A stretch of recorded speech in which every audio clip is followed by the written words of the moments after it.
There are many things that can actually cause a climate to change. In this video, we're going to look at some of the natural causes of climate change. Some of the external causes that can actually cause a planet's climate to change would be changes in the surface of the planet, in this case Earth, changes in the Earth's orbit, changes in incoming solar radiation, so changes in what the sun is doing, then also changes in composition of the atmosphere. We'll look at all of those. Now, we're going to remind ourselves now about feedback. A feedback is when you have some cause that creates an effect, which then affects the cause. So, for example, you have what's called a water vapor greenhouse gas feedback, where you um, you evaporate water, which becomes the water vapor then becomes a greenhouse gas, traps in more heat, heats up more, evaporates more water, creates more greenhouse gas, increases the temperature, increases the water vapor, creates more greenhouse gas, increases the temperature. You see the pattern. It's a cycle. That's a positive feedback mechanism. Here's another example of a positive feedback mechanism. That's the snow albedo. So here on the left you have a ground that is covered in snow. Well, a lot of sunlight is then reflected off of the snow. Not a lot happens and it just stays cold. But if you get a patch of just a small patch of grass here that warms up, then the snow will melt because of the warmer ground, which then allows the sunlight to absorb more into the ground. The ground then gets warmer, melts some more snow, and pretty soon you're absorbing a lot of sunlight, reflecting only a little, and temperatures are much, much higher because you're absorbing more sunlight. So there's another example of a positive feedback mechanism. A small patch of grass absorbs sunlight, heats up the ground, melts the snow. You absorb more sunlight, heat the ground, melt more snow. Absorb more sunlight, heat the ground, melt more snow, so on. Now those are positive feedback mechanisms. A good example of a negative feedback mechanism would be infrared radiation. As the Earth absorbs infrared radiation, the Earth heats up. But because the Earth is hotter, it will now actually emit more infrared radiation, cooling the Earth down. So that's a good example of a negative feedback mechanism, where a cause creates an effect which then counters the initial cause.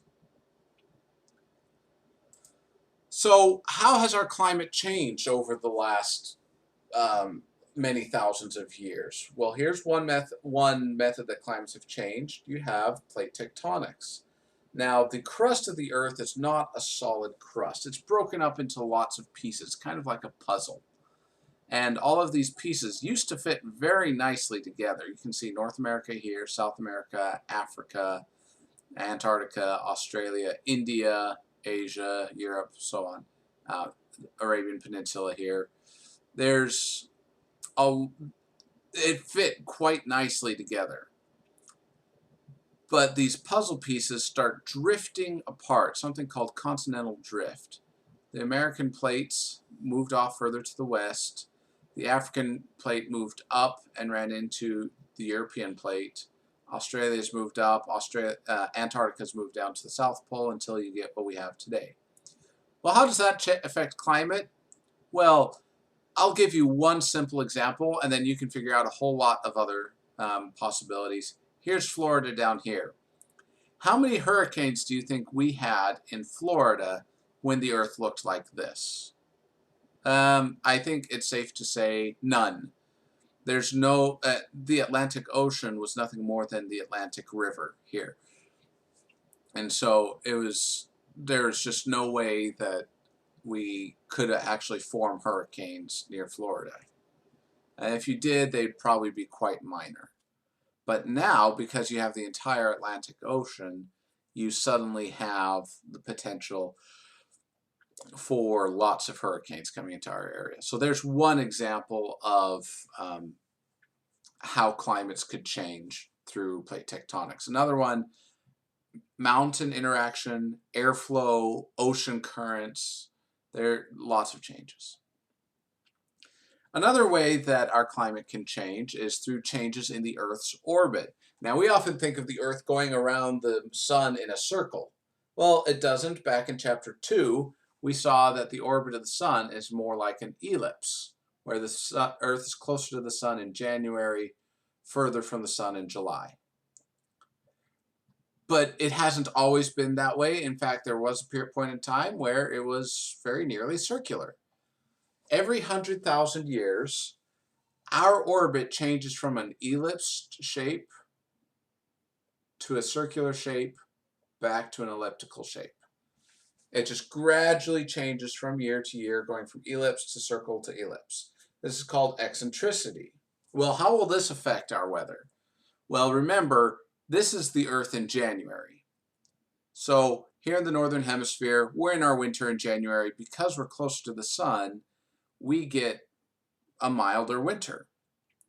But when it's a circular orbit, the Earth is further from the sun, which means then in January, our winters would then become more severe.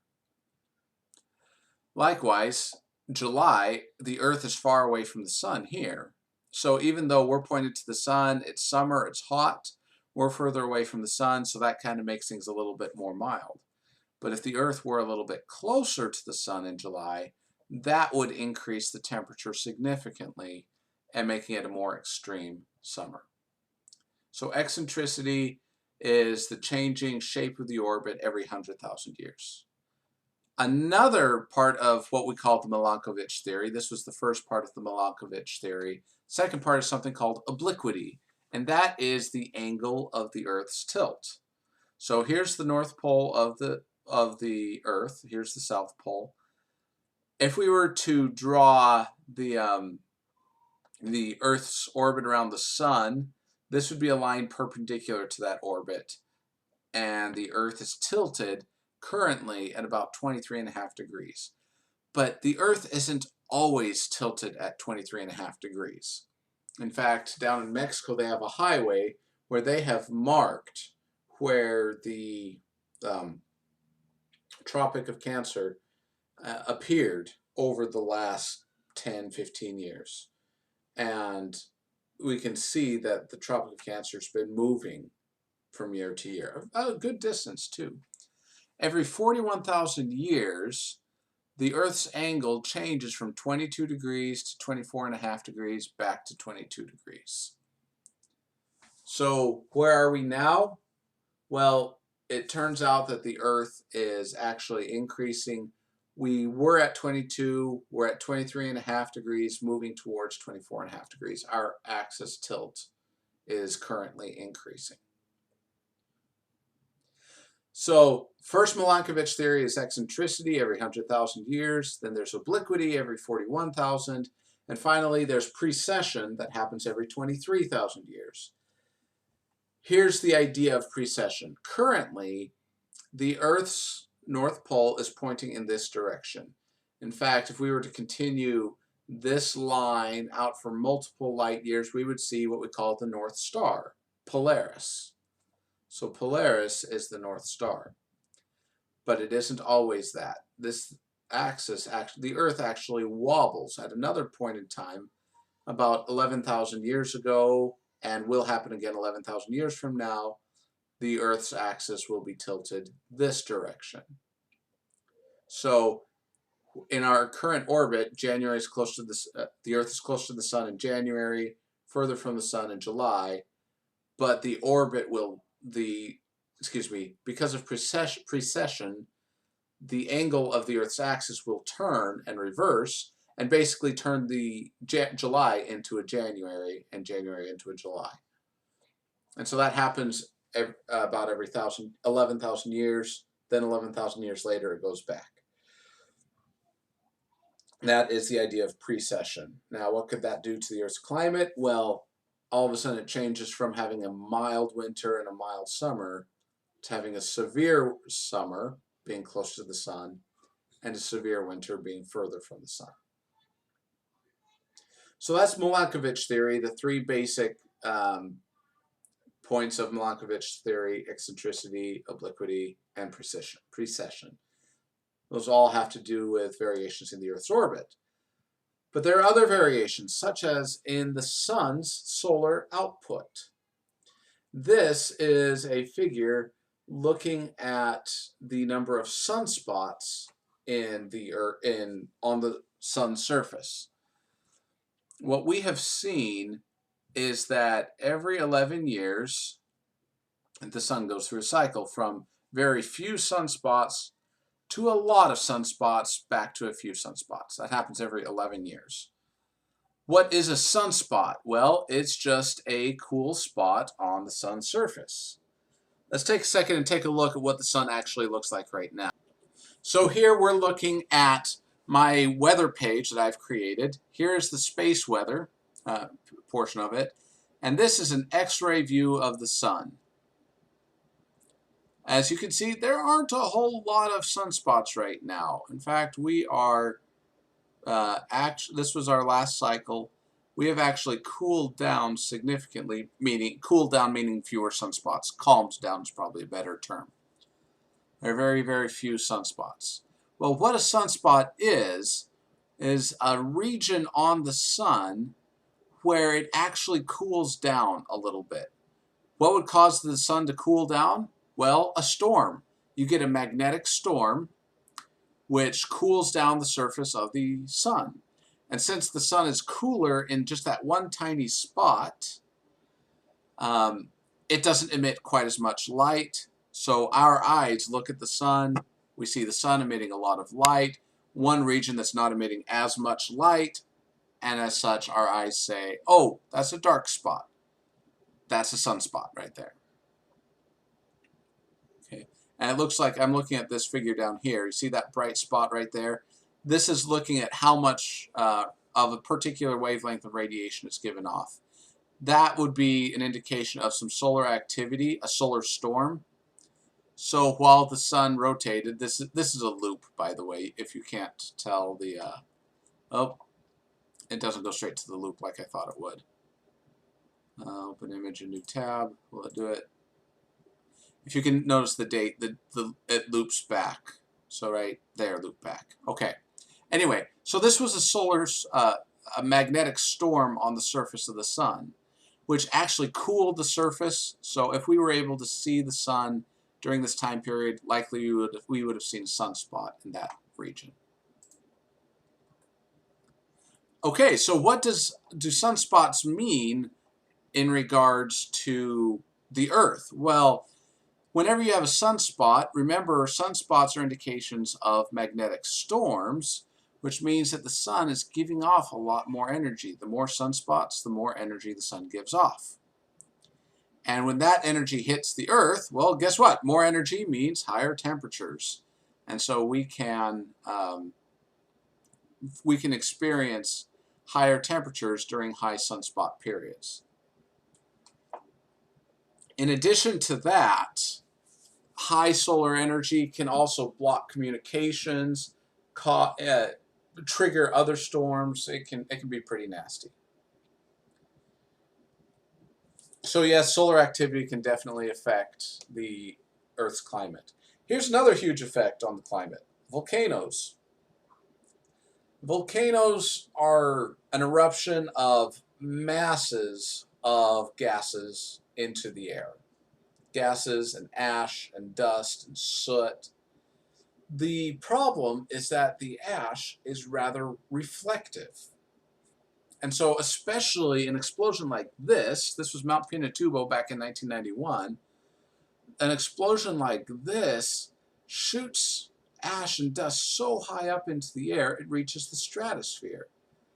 And once it reaches the stratosphere, that's a nice stable layer. It just kind of hangs out in the stratosphere. It'll settle down, but it takes a lot of time for it to settle down. And because it's reflective, that's going to reflect more sunlight. It will end up cooling the temperatures of the Earth. Here's a temperature graph of the Earth around Mount Pinatubo, which happened mid-1991, instantly global temperatures dropped from about 0.3 degrees Celsius above normal down to about 0.4 degrees Celsius below normal. That's a difference of 0.7 degrees. Now, we said earlier that 0.5 degrees Celsius is a huge change over a 50, 100-year period. A 0.7 degree change over a 1-year period is huge. So yes, there's a huge impact by volcanoes.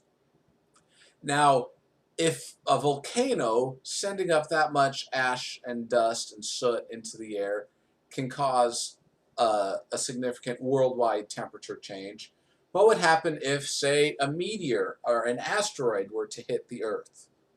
You would have dust and soot that would be pushed into the atmosphere, so much so that it would plunge everybody into a winter and probably into an ice age. It would be that serious of an effect. Now, this is believed to be the reason why dinosaurs went extinct. A large meteor hit on the Earth, but how could one meteor kill all the dinosaurs across the whole Earth? Well, that one meteor was large enough that it picked up a lot of debris, which blocked out sunlight, plunged the Earth into an unexpected ice age, which then killed off all of the dinosaurs. Those are a handful of examples of natural causes for climate change.